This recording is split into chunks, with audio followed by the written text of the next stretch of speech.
Welcome back. This is week 5, lecture 1, part 2.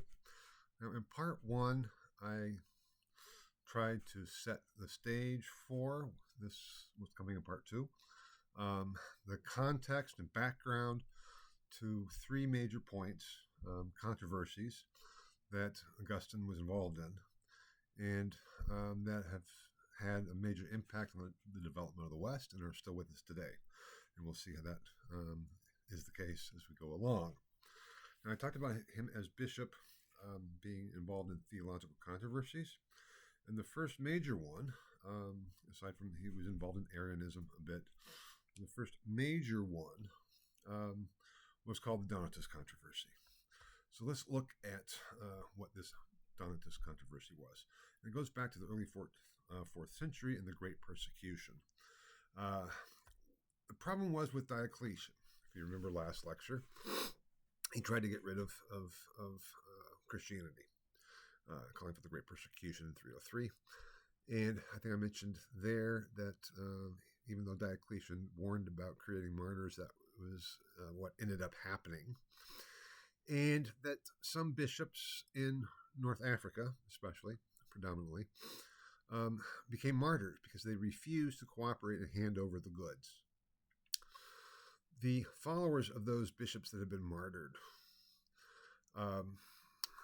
viewed their bishops as heroes. And so there's a sense of us who stood up to the Romans opposed to these other bishops who had capitulated, who had turned over the goods. And the Latin word for handing over is trado, tradere, traditi, traditus, a handing over. It meant for them they were being traitorous. They had handed over the Christian scriptures, the Christian worship paraphernalia, the chalices and things, to the Romans. That was traitorous. The term trado, tradere, traditi, traditus in Latin is the root of our word tradition, as well as traitor. A traitor is someone who hands over secrets against the state. That was the view of the faction that had followed the bishops that ended up being martyred. Now, they became to be led by a priest named Donatus. Donatus was the most outspoken spokesperson for this faction. And they became then therefore known as the Donatists.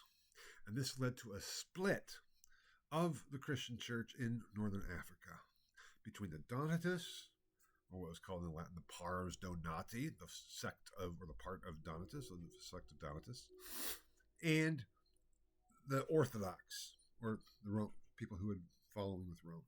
And Augustine was part of the Orthodox, those who followed Rome. But this split was so severe that there were two structures. In Hippo, there was the cathedral for Augustine as bishop, and then across the street, basically, there was the cathedral for the Donatist bishop. There were two bishops for every diocese, a Donatist and an Orthodox, or Roman. And this Augustine saw as a huge problem. And he argued and wrote against the Donatists. And finally, it was an issue of how do we define Christianity? They have up there the Church of the Martyrs and the Traditores, and the face of persecution, because it's a difficult situation. Do you capitulate or do you not? In some ways, it'd be like saying, okay, if you were in the Netherlands in 1943 and you were hiding Jews and the Nazis came and knocked on your door, what would you do? Would you say, oh, here you go, you can take, yeah, they're here. If you did that, what would happen? The Jews would be dead, you'd be dead. But if you said, no, I don't have any Jews, we're talking about, I think my neighbor might have some Jews. It's a horrible situation to be in. But that was the situation that the bishops were in North Africa when faced with Roman troops coming and saying, hand over your goods. The bishops who said, okay, here you go, they avoided martyrdom. unlike with the Nazi case, so that doesn't really apply, right? They avoided martyrdom, and they said, at least I can remain to lead this community, even if we have to go underground. And so what? We hand over books and chalices and things. We can still be a community. That's not what makes Christianity Christianity. Whereas the martyred bishops were like, no, how dare you? I'm going to stand up in defiance. And they were martyred. It is a difficult choice to make. But that is the tension. Because, the faction of the martyrs, the Pars Donati, viewed those who capitulated as the traitors. And that is the utter tension. Now, part of the Donatist faction was a radical faction known as the Circumcellions. And they were violent and and kind of the attack groups of the Donatists. They even had laid in wait for Augustine as he was coming back from Carthage. And Augustine had serendipitously taken another route and avoid being captured and killed, because that's what the Circumcellions would do. They were basically a terrorist group in some ways, from the Orthodox perspective. The issue was over what was Christianity. Was it for the pure, or was it for everybody? And that affected the sacraments too, and especially baptism. Because for the Donatists, if you went to a Donatist church and you said, okay, I'm here, I want to take partake of the Eucharist and take communion, they'll say, well, have you been baptized? That's a requirement. So, yeah, I was baptized, but by whom? Well, by Bishop so and so over there. They said, no, you weren't, because that bishop is part of the traitors, and a traitor, by definition, cannot perform a baptism, because a traitor is by definition not a priest or a bishop. They're traitors. Only our baptism is valid. So if you wanted to become part of us, we will baptize you. Now that makes sense internally, but from the Orthodox position, what they were doing was re-baptizing. What they were doing is saying that our baptism is not valid. Now, if you were part of a Donatist community and wanted to join an Orthodox community, that Orthodox community would not re-baptize you. They said that, if the Donatists are wrong, but their baptism is still valid. Now, I have up here on the slide two Latin phrases, ex opere operantis and ex opere operato. And these are just Latin phrases that describe the two different positions, because this is all about purity and the sacraments. And the ex opere operantis means from the work of the one performing the work. And ex opere operato means from the work that had been performed. Now, what does that mean? That means for the Donatists, who advocated the position ex opere operantis, the efficacy of the sacraments was based on the moral quality of the priest. It was based on the person actually performing the work or performing the sacraments.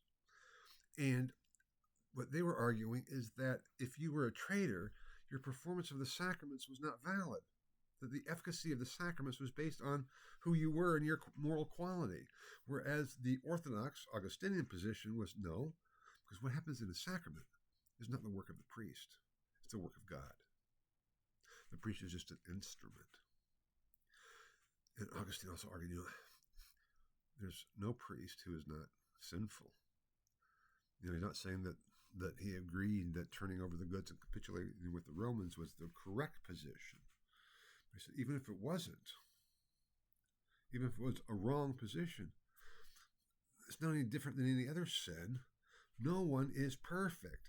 Whereas the Donatist position was basically saying, well, maybe you don't have to be perfect, but you have to be pure. You can't be tainted with being a traitor, or the sacraments that you perform don't work. Whereas Augustine argued is that every priest is sinful. Maybe in different degrees. I'll be talking about that shortly. But what happens in a sacrament is not what the priest does, it's what God does. So how dare you Donatists, claim that what God is doing is not valid? That is sacrilege. That's blasphemy.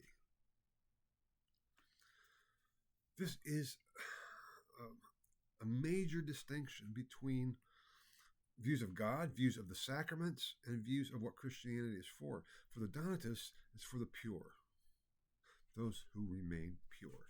Similarly, in Manichaeanism, the perfecti were for those who were pure. Augustine, I've already been there. That's wrong. That's not right. That cannot be.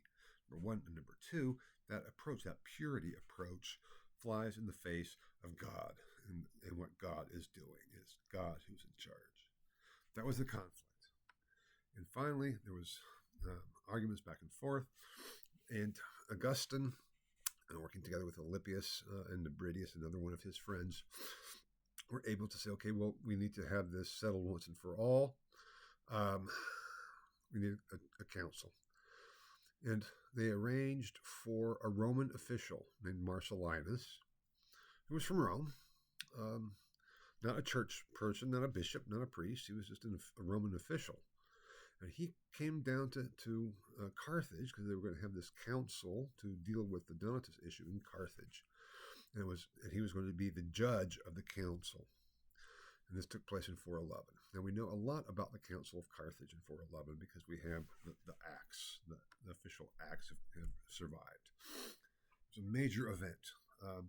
All the bishops in Northern Africa had to come. There were like 213 or something like that in total. I forget exactly the number. And it was, jockeying for position, all kinds of problems and issues. They had to, first of all, acknowledge their opponent. They kind of faced off and said, yes, that's my opposite number, opposite bishop, and everything else.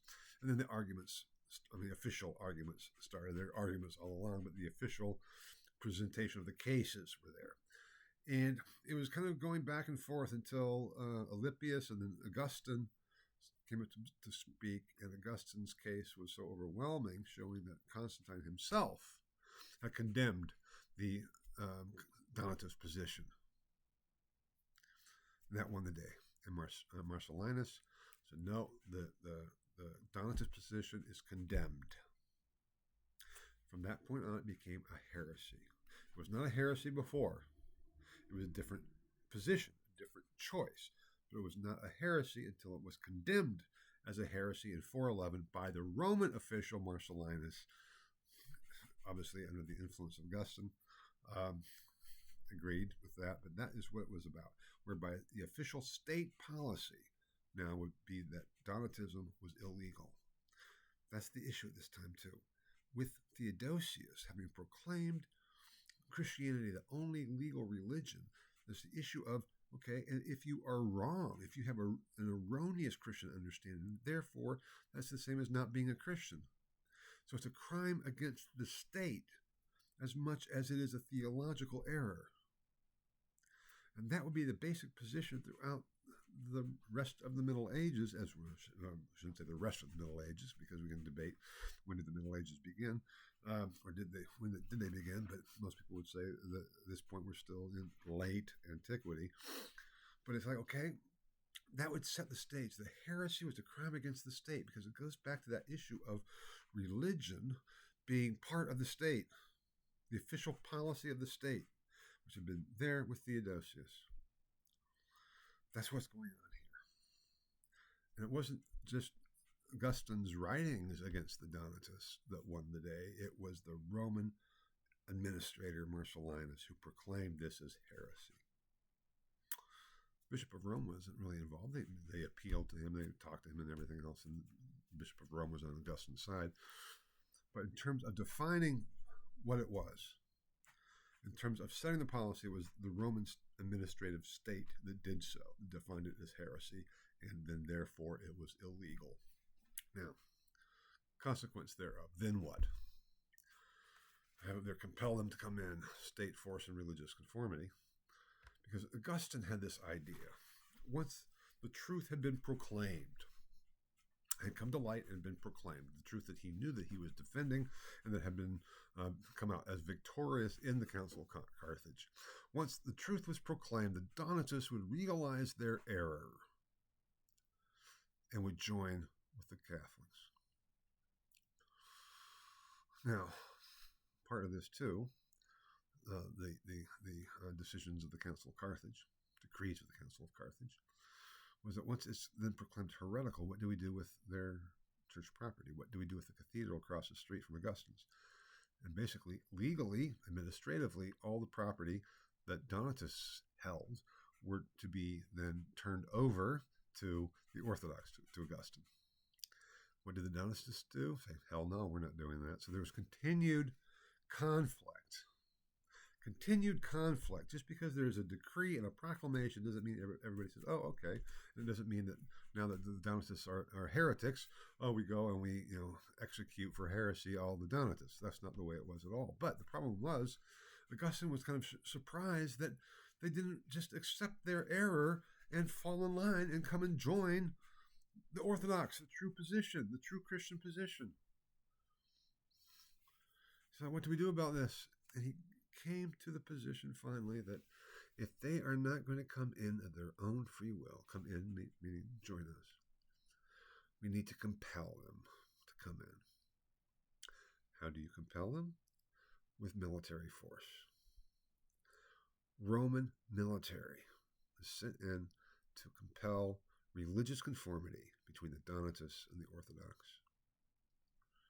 It's the first argument we have for the use of military power to enforce religious conformity. Even if it made sense in that context, it would be this doctrine, let's say one of the dark sides of Augustine, that was to have a major impact on the rest of the development of the West. How is religious positions to be, or how are they to be handled?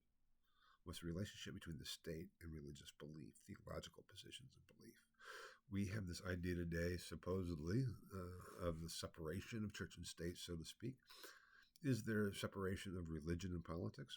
Absolutely not. I don't see how anybody could argue that. But what it does say, the non-establishment clause of the Constitution, that the state cannot establish a religion.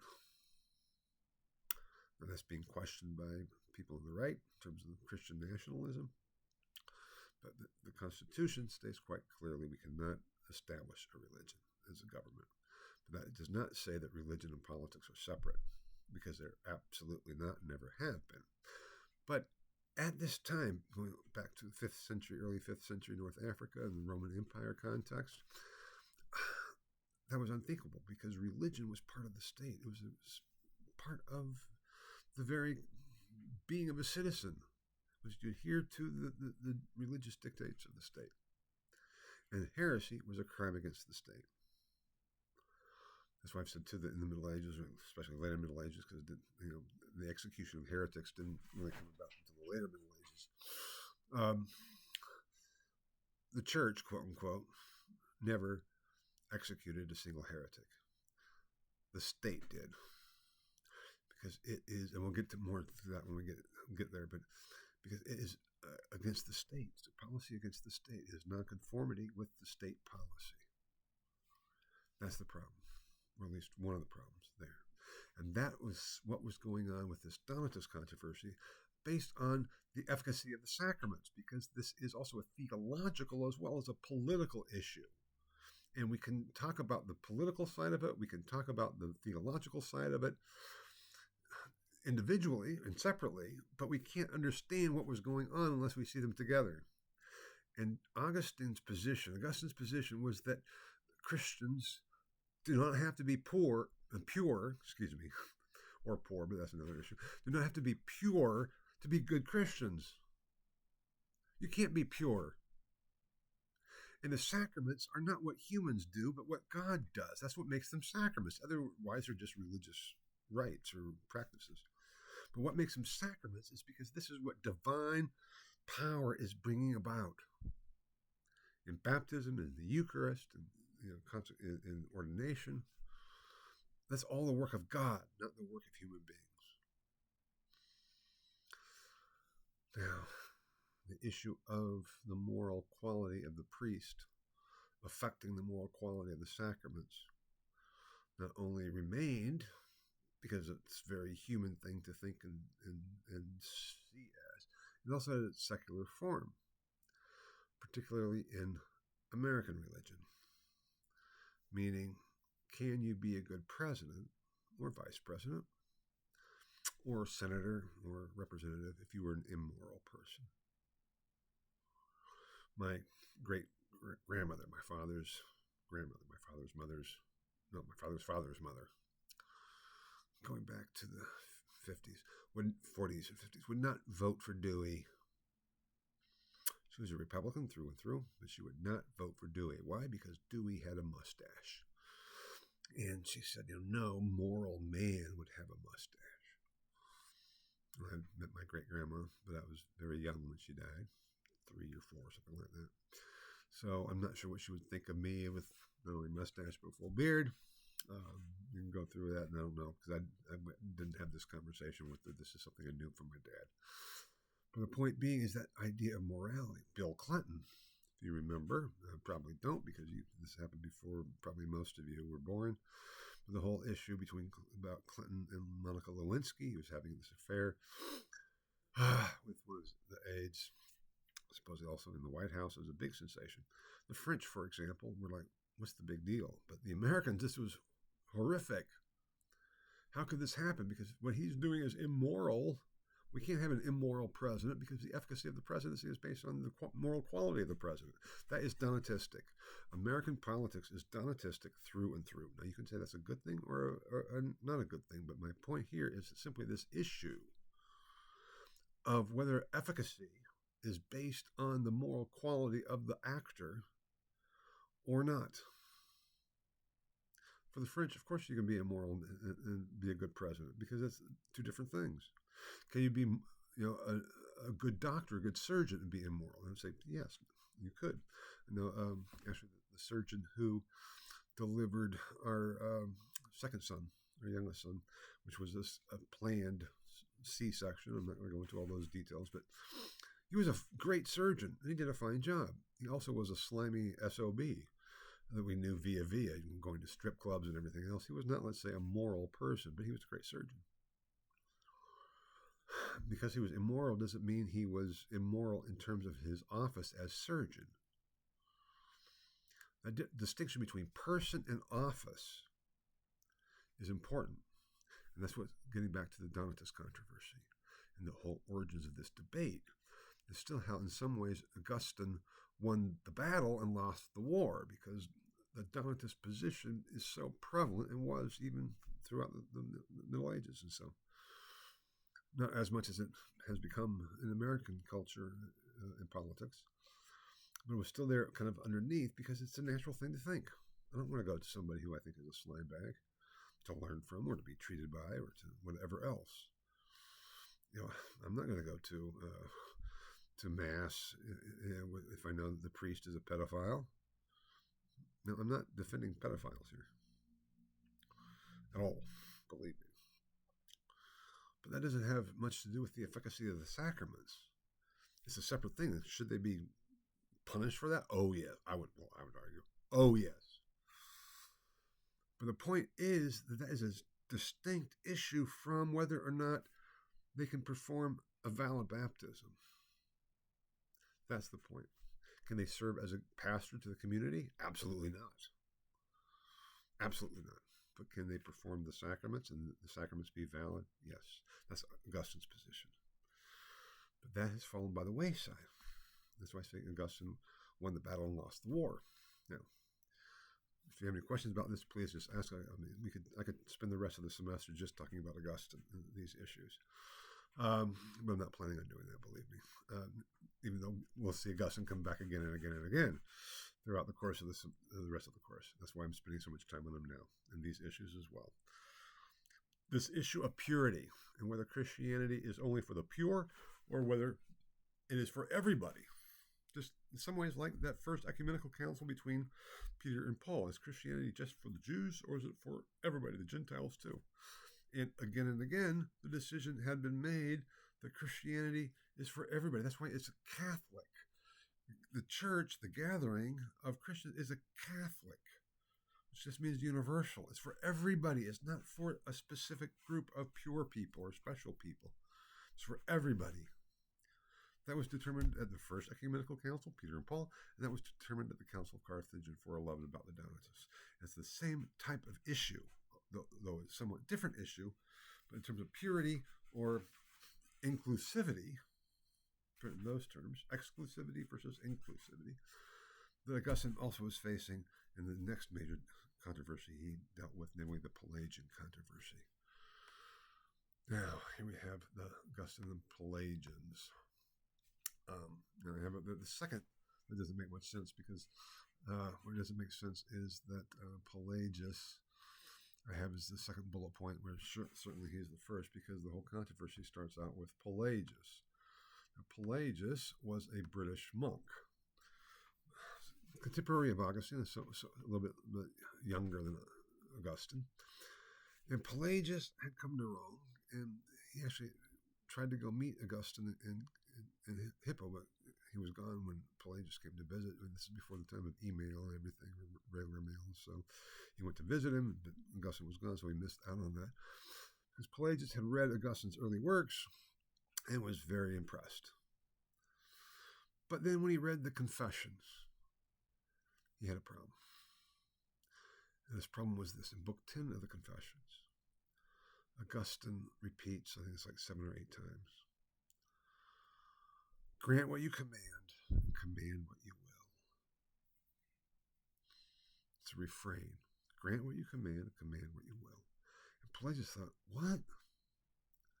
Now that, reading that in Augustine's Confessions, combined with his experience when he went to Rome, and we'll see when Luther, 1,200 years later, or 1,100 years later, went to Rome, he had a similar experience. He was a shock, because it seemed so, Roman Christian religious practice seems so impious and so pagan and so not Christian in Luther's view of a Saxon. Well, that's the whole point we'll get to when we get there. But here with Pelagius, similarly, it's like this Saxon British monk was shocked by what he saw in Rome. He said the problem is people say that they're Christians, but they're not really being Christians. And when we put that together with what Augustine said, command what you will, or grant what you command and command what you will, that means where's responsibility? Where's accountability? Where's morality?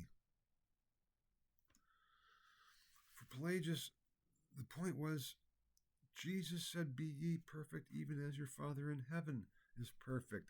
We are called and commanded to be perfect. God would not command us to do something that we couldn't do. He doesn't say, go fly to the other corners of the earth and preach the gospel, grow wings and fly. We know we couldn't do that. When Augustine's point was what God has to allow us to do everything we do, grants it, and then he could command us to do whatever he wants, because God has given us the ability and the power to do it. Where is responsibility? Where is merit? Where is achievement?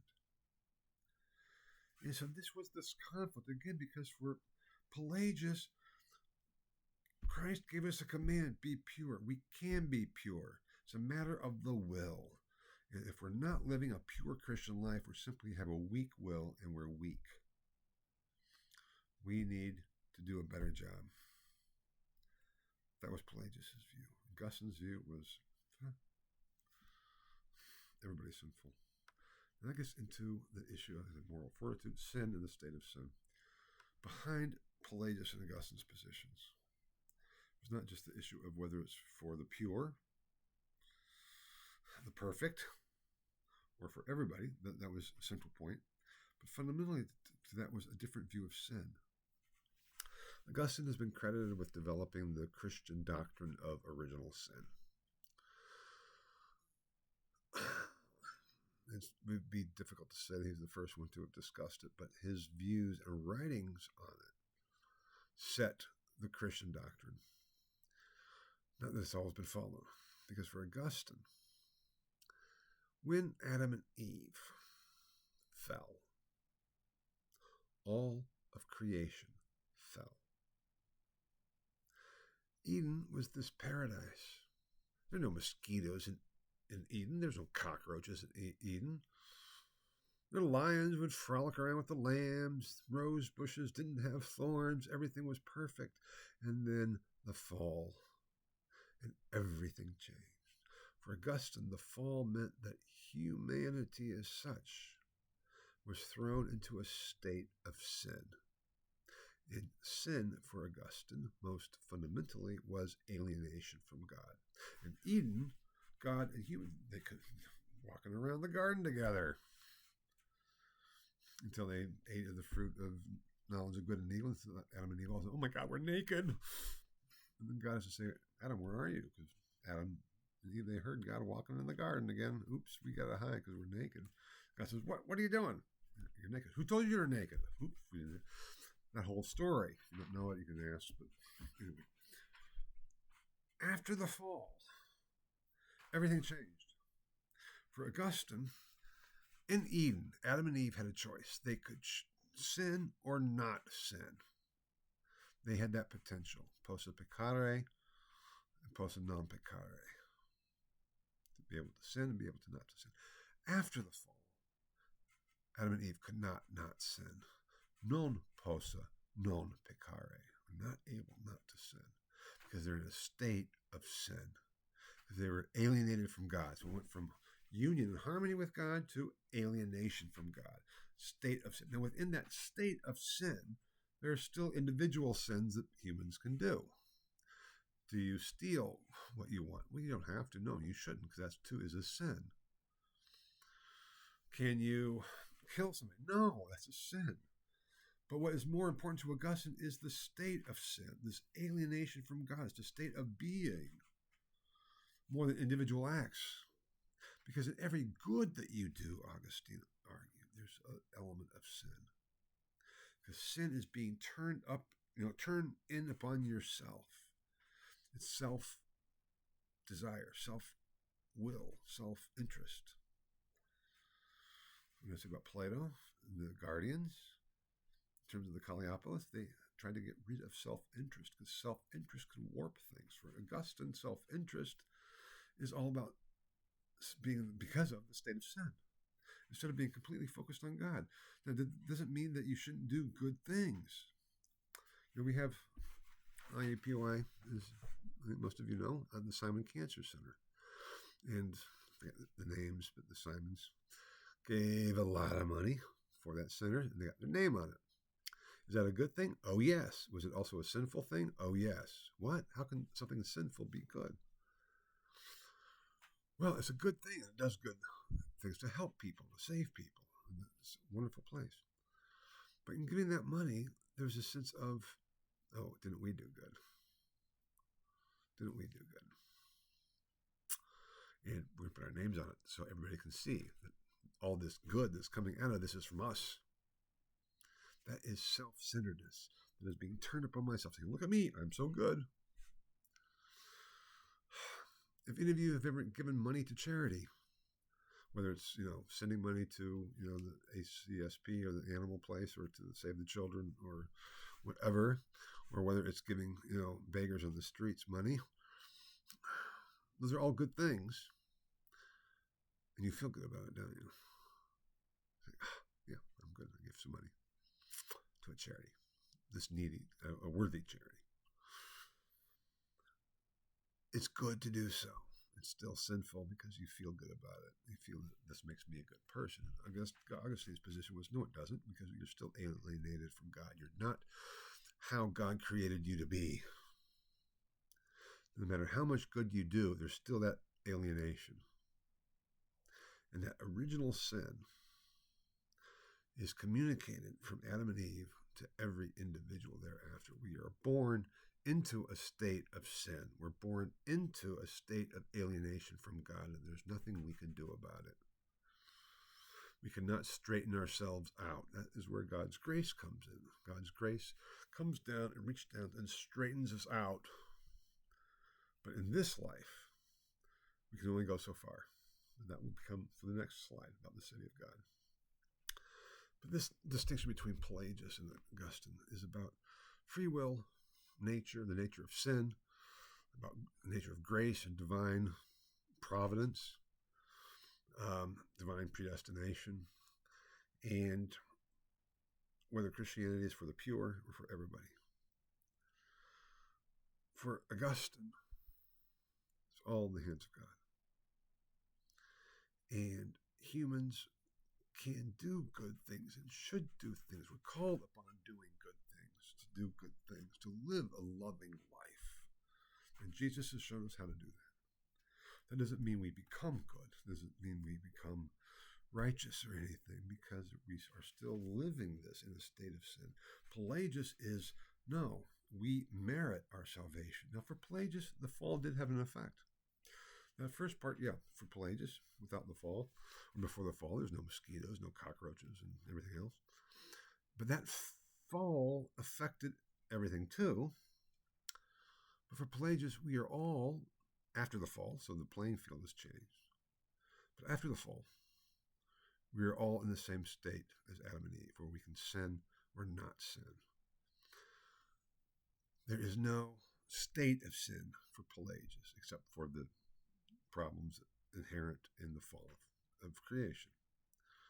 But for human beings, we all have that choice based on our free will.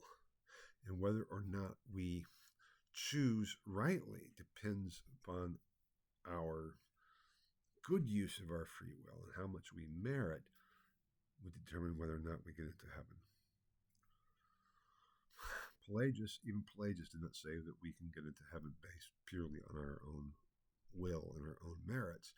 It's God's grace that that's even possible. But given God's grace to make it possible through Jesus, sending Jesus, then it's what we do with it. And we can sin or not sin. Therefore, we merit, based on grace, we merit our salvation based on our good works and our choices of our will. That was Pelagius' view.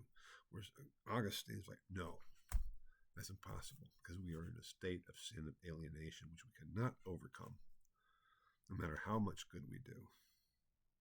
Those are the competing positions. I guess it'd be kind of a lot of different aspects there to it.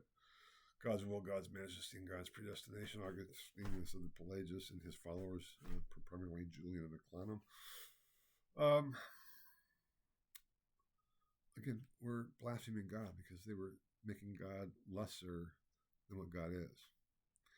And for Augustine, predestination was something that was, first of all, was from Paul. In Romans, Paul talks about predestination. And the order Paul talks about it in there in Romans 8 is those whom he predestined, he also called. God, referring to God. It doesn't say those who did the good, then he predestined. It's God. It all starts with God's predestination. But for Augustine, you can't know whether you're predestined for heaven or for hell. You can't know. But you are one or the other. But that brings me into the next one, the next slide, or controversy or issue that Augustine dealt with.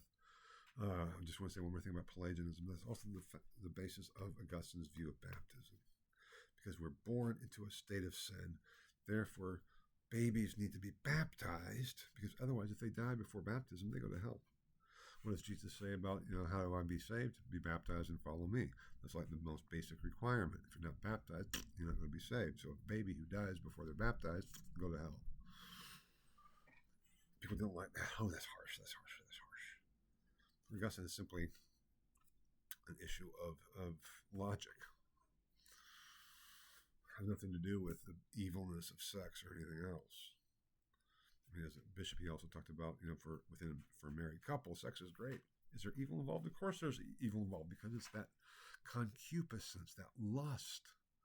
You can't have sex without lust. Augustine did talk about it in The City of God, which I'm getting to, whether or not Adam and Eve would have procreated in Eden if they hadn't fallen. He says yes, but it would have happened completely without lust, without concupiscence.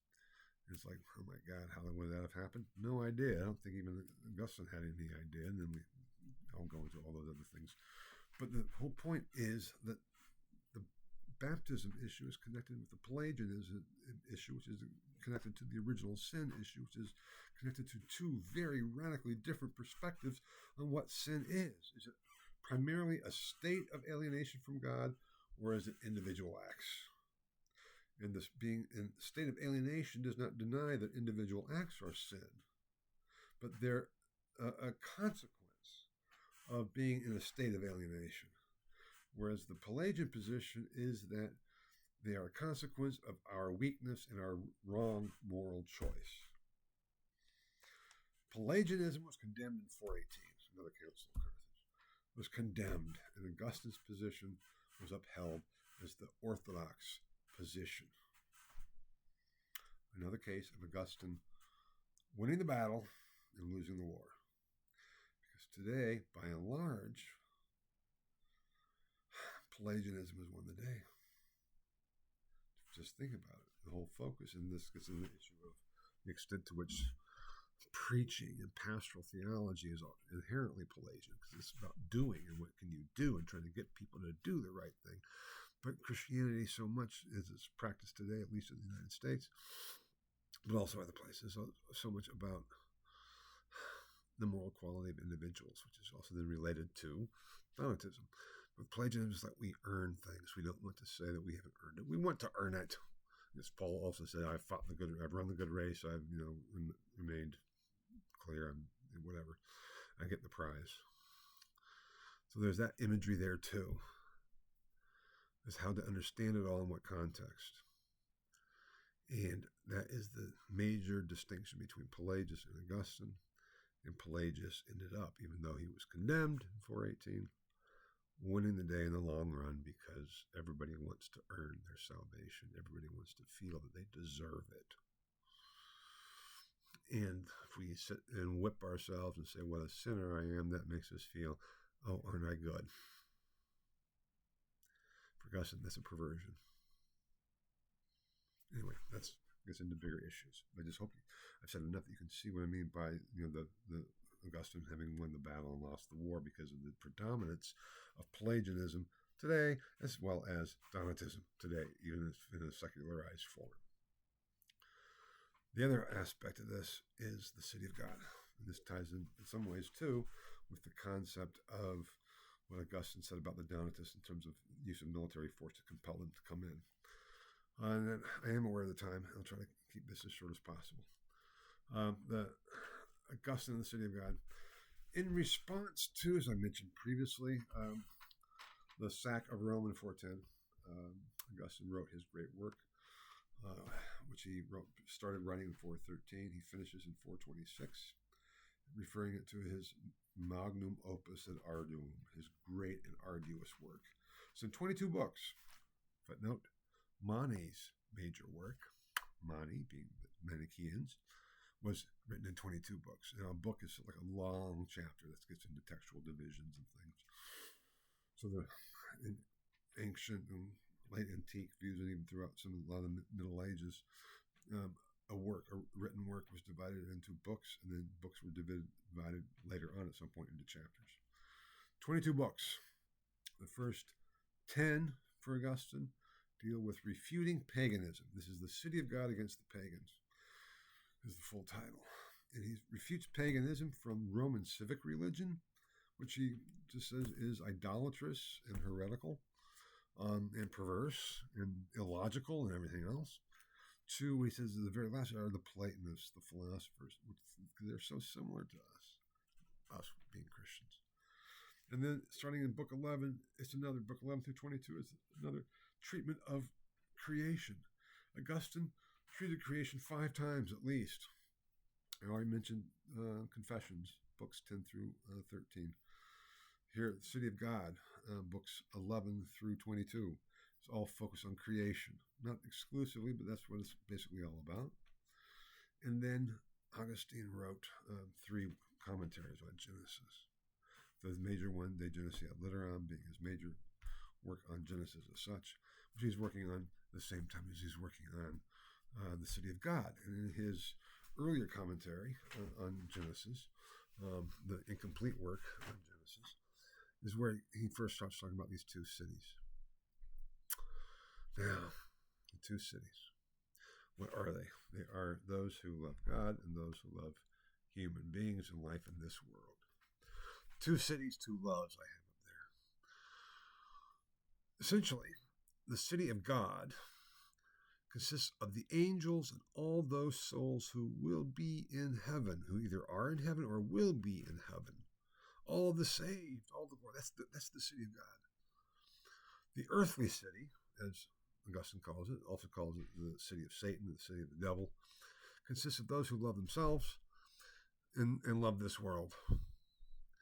And that is the difference. What do you love the most? And you can say, wait a minute, but being in this life, we're living in an age of alienation, so how can we love God? Augustine says, of course we can love God. We can't love God unless God loves us first, but we don't know, but that's not the point. Or we can love ourselves. And even though we love God, there's still that element of self-love, yes. But whom do you love primarily? Where is your real goal is? And if your real love is God, then that seems to be part of the city of God. The problem is we won't know who's in the city of God until after the final judgment. They have their true justice and the just state. Justice is being the theme, because for Augustine, God is justice. God's the only basis for justice. And this is a work of political theology. In some ways, the city of God is the first work of political theology. Not the first theology, but the first major work of political theology, because he's dealing with this problem of the sack of Rome, which was a shock. I don't think I already mentioned that the pagans argue that it's the Christians' fault, because if Rome had not become Christian, we would not have been sacked, whereas the Christians are arguing it's our fault because we're not being Christian enough. That's why we're sacked. And Augustine argues, you're both wrong. Augustine reconciled himself, and he says, you know what? Yes, this happened because of God's will. Everything happens because of God's will. But we cannot identify God's final will and plan with any individual manifestation of it. We don't know how it will all play out. All we know is that what happens because of divine providence. We can't associate what we think is God's will with God's will. Just because Rome became Christian with Theodosius, that is fantastic. But that doesn't mean everything's going to be hunky-dory from here on out, because look what happened. He was sacked.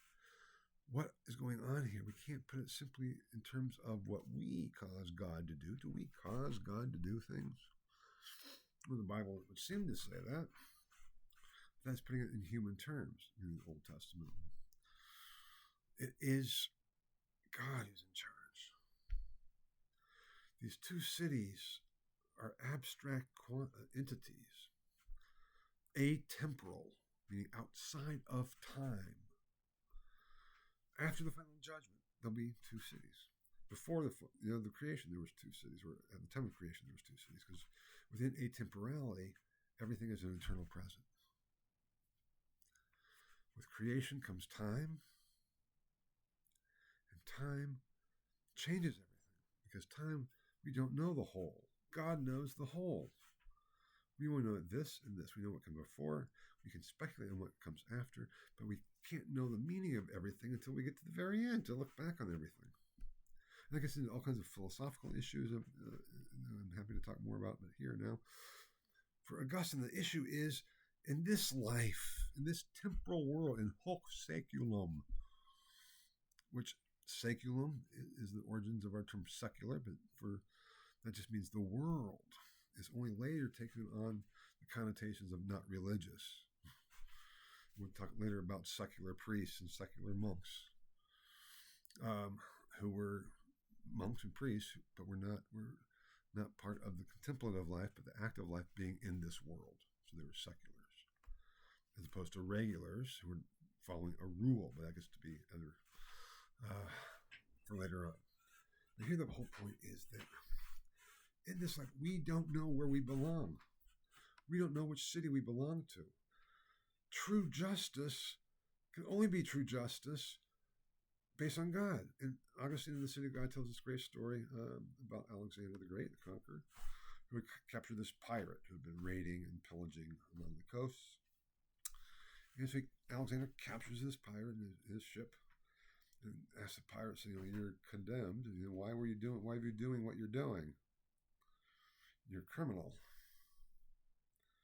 The pirate says, why is it that what I do with my one little ship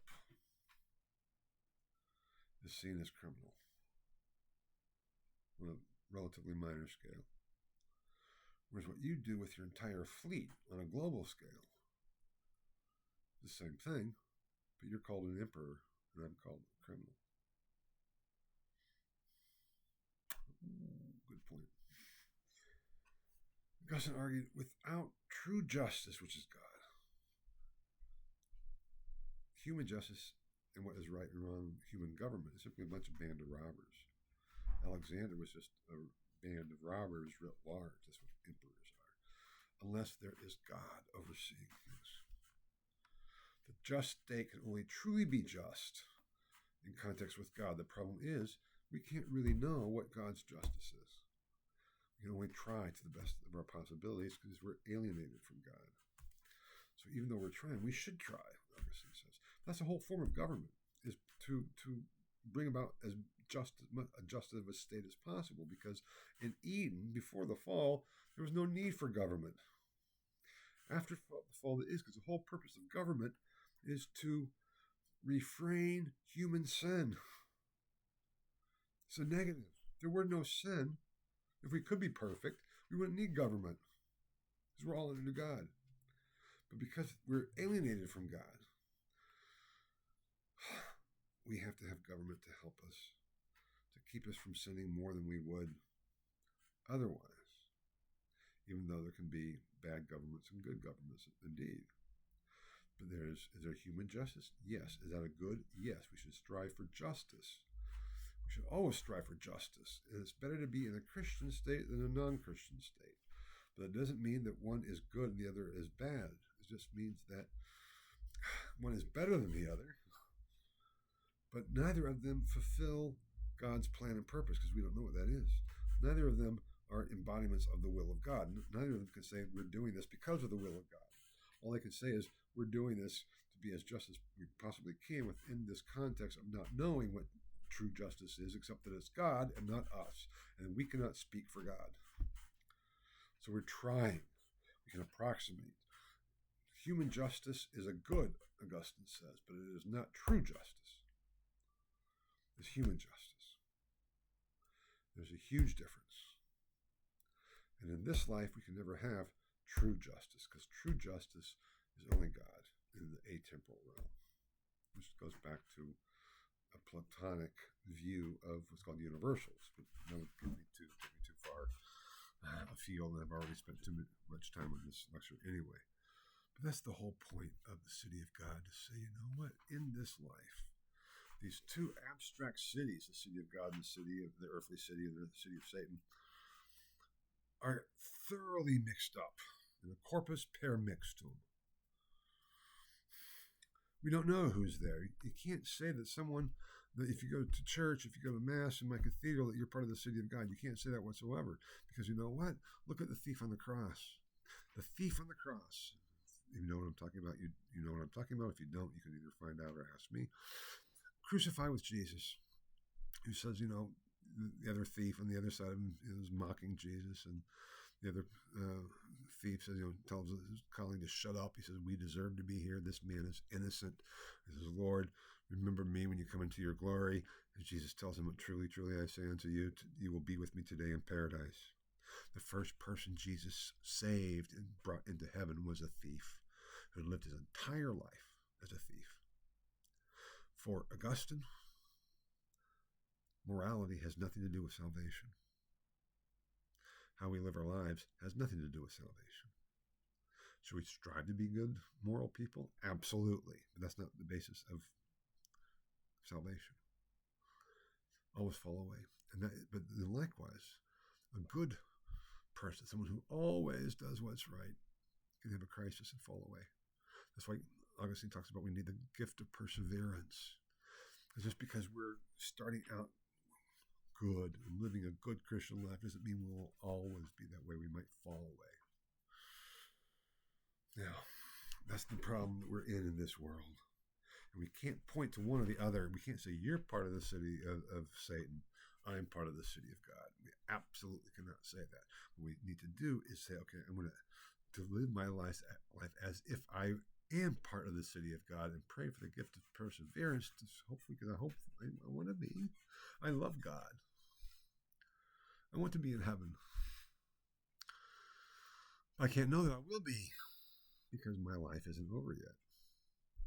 I don't know where I will end up. I don't know where my final end, in the sense of goal, telos, debiti finis, finis that Augustine talks about, of the two cities, where we will end up in one or the other. And the struggle between them within this corpus per mixtum as we go through our temporal existence in hoc saeculum. In hoc saeculo, but the saeculum. That's what the city of God is about. This tension between where we are now. Because for true Christians, for true people who are truly part of the city of God, we are as resident aliens in this life. We don't belong here. We belong with God in heaven. Our citizenship is not Rome or Carthage or Hippo or any place else. It is in heaven. But we're here. We're alienated. We are peregrini. We're pilgrims trying to get back home. We are displaced. That's a very uncomfortable feeling to have. If you've lived for an extensive period of time in a culture that is foreign to you, with a language that is foreign to you, that you maybe don't know how to speak all that well, you know how uncomfortable it is. And for Augustine, that is the whole description of Christian life in this world. This alienated foreignness that we are not part of. But yet here we are as we are striving to get back home in union with God when there will finally be peace. Now, I'll elaborate on that a lot. The church is not one of the cities or the other. It's a human institution for Augustine. It's an important one, but cannot be equated with the city of God. And that brings us to the misuse and misunderstanding of Augustine, because shortly after Augustine dies in 430, his city of God began to be interpreted as between the church and everything else. And the church was the city of God, and everything else was the city of Satan. That was a radical transformation, and something that Augustine would not have accepted in any way, shape, or form. But here again, the impact of Augustine was more the misunderstanding of Augustine than it was Augustine's position. And again, with Augustine winning the battle, let's say, and losing the war. Also, I should point out, he dedicates the city of God to Marcellinus, the same Marcellinus who oversaw the Council of Carthage. Anyway, what do we make of all this? Augustine in the Western tradition. I said, it's the failure of Augustine that has impacted the West more than the success of Augustine. He was very successful in his day. He defeated the Donatists. He defeated the Palestinians. Excuse me. I'm sorry for that. The Pelagians, and he settled the problem in terms of the shock of the sack of Rome, in terms of arguing that none of this can be equated with God's will as such, even though ultimately we can, because it couldn't have happened without God's will. But we don't know what that is. We cannot speak for God on those terms. We are aliens here. Even Rome under Theodosius is alienation from God. We can never achieve true justice. All we can achieve is a human simulation of justice, true justice, that we should try to do. But we always have to remember, it's not true justice. And once we start equating our own sense of what is just and what is justice with true justice, that's when there's this perversion. The same perversion of earning our own salvation, doing good, that we earn it and deserve it. No, we do not. According to Augustine, we do not. There's nothing we can do. It's all based on God's grace, God's mercy, God's love, to grant what he commands and to commands what he wills. But it is the misinterpretation of Augustine that had more of an impact of Augustine than Augustine himself. And that's why I talk about the unknown Augustine, because Augustine becomes everywhere. As one scholar said, in the Middle Ages, Augustine was omnipresent. Everybody cites Augustine. And I wrote an article for a chapter in a book on Augustine. And I said Augustine was unknown in the Middle Ages. He was not unknown, but he was not understood. That's what I meant by that. I mean, his works, obviously, Augustine was dead and gone, but his works were so misunderstood and interpreted in many different ways than Augustine had originally intended and in the context for which he wrote them. That's why I say Augustine won the battles and lost the war. That's why he's so important, because that, let's say, more authentic understanding of Augustine's works and positions never was completely replaced by the misunderstanding and misuse. It was there kind of in parallel and in tension with. And that can explain a lot of what was going on intellectually throughout the Middle Ages, on into the later Middle Ages, on into the Reformation. And I try to point to, even if in secularized forms at times, even up through today. Now, that's that. I'm done. I apologize for the extended time, but we'll catch up. I think we'll all come out in the wash, I hope. But this is so important, in my view, for the rest of the development of the West, including the view of justice in the West and the critique thereof in the West. Next lecture, we'll deal with the fall of Rome, and then we can have the midterm the following week. But the lecture is simply on preparing for the midterm and strategies for the skills needed to write an effective midterm. We'll be talking about that next week. Thank you for your patience, and I'll see you again soon. Bye-bye.